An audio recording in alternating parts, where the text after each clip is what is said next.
चिंतित होना भी ध्यान हो सकता है। जब तुम चिंता अनुभव करो, बहुत चिंताग्रस्त हो, तब इस विधि का प्रयोग करो। इसके लिए क्या करना होगा? जब साधारणतः तुम्हें चिंता घेरती है, तब तुम क्या करते हो?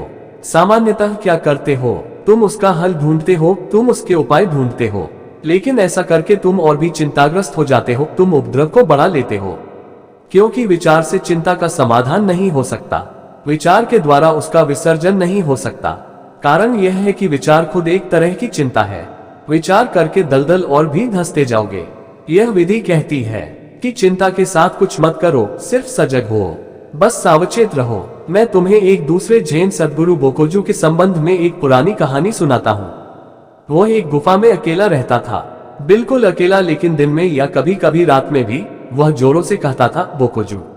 यह उसका अपना नाम था और फिर वह खुद कहता, हाँ महोदय, मैं मौजूद हूँ।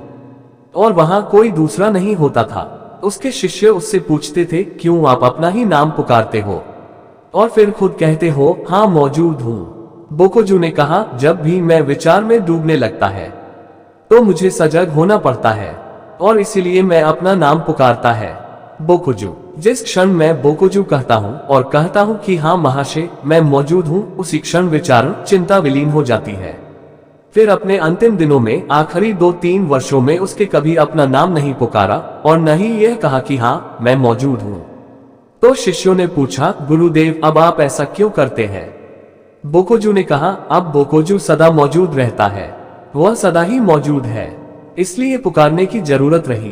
पहले मैं खो जाया करता था और चिंता मुझे दबा लेती थी, आच्छादित कर लेती थी। बोकोजू वहां नहीं होता था तो मुझे उसे स्मरण करना पड़ता था और स्मरण करते ही चिंता विदा हो जाती है। इसे प्रयोग करो, बहुत सुंदर विधि है। अपने नाम का ही प्रयोग करो।